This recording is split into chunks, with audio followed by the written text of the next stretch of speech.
For most of modern history, progress felt automatic. Work a little more and life moved forward. Effort translated into stability. Stability translated into confidence about the future. That assumption shaped how people planned their lives, when to take risks, when to settle down, how much uncertainty they could tolerate. Today, many people do everything right and still feel economically worse off. This video isn't about blame. It isn't about mistakes or bad decisions.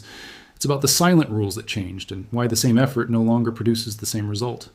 Economic growth hasn't stopped, productivity hasn't disappeared, and yet, for many people, life feels tighter, more expensive, less forgiving.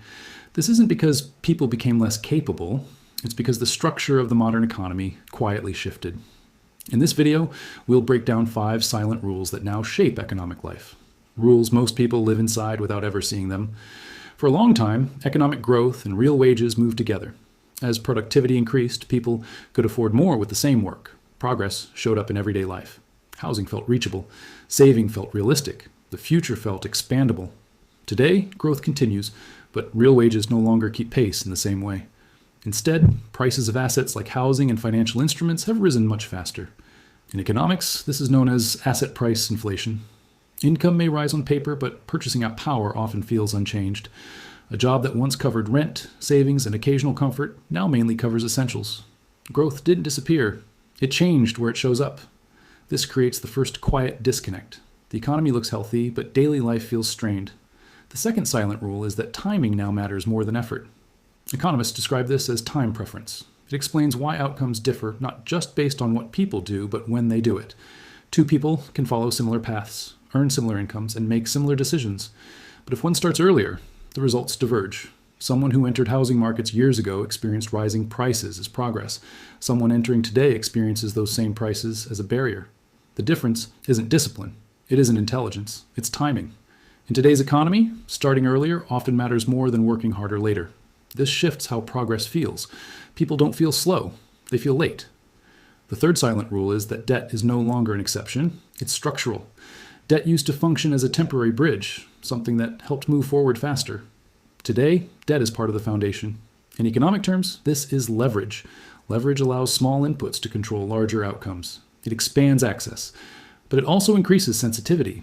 Homes, education, and even stability now depend on long-term borrowing.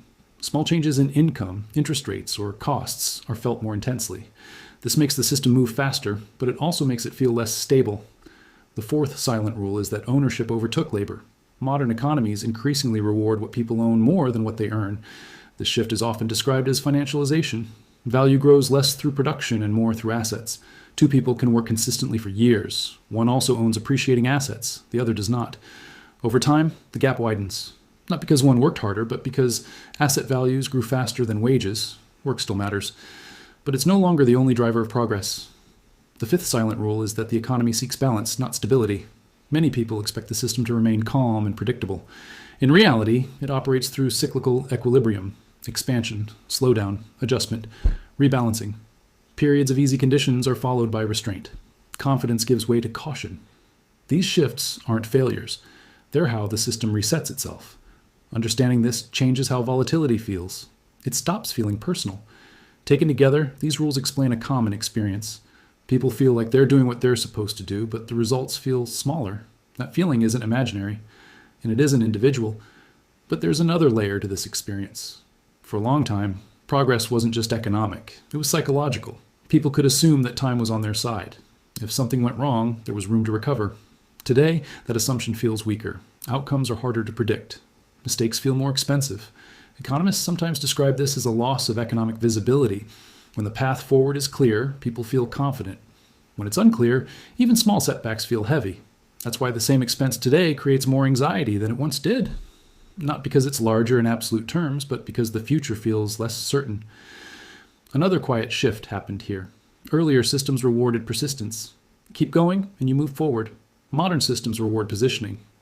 Being in the right place at the right time matters more than steady progress. This makes advancement feel uneven. Progress isn't evenly distributed over time. It's distributed unevenly across moments.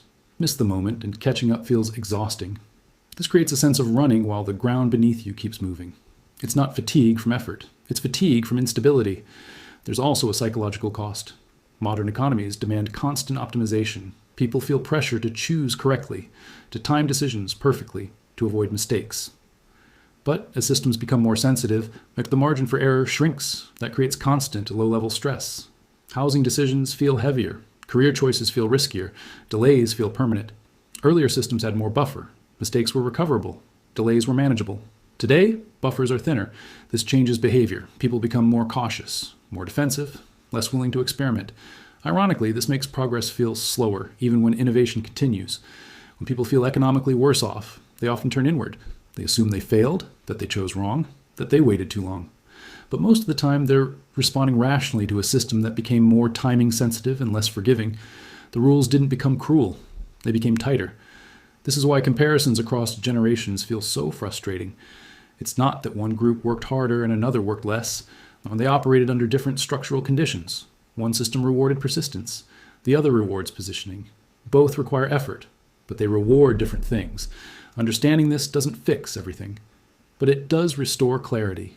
Confusion turns into context, and context reduces unnecessary self-blame. That's why understanding the system matters. Not to create fear, not to assign responsibility, but to replace isolation with understanding. Because once the rules are visible, outcomes stop feeling like personal verdicts. Patterns emerge. And patterns are navigable. They don't guarantee success, but they allow adaptation. They replace guilt with awareness. This is what economic literacy is really about.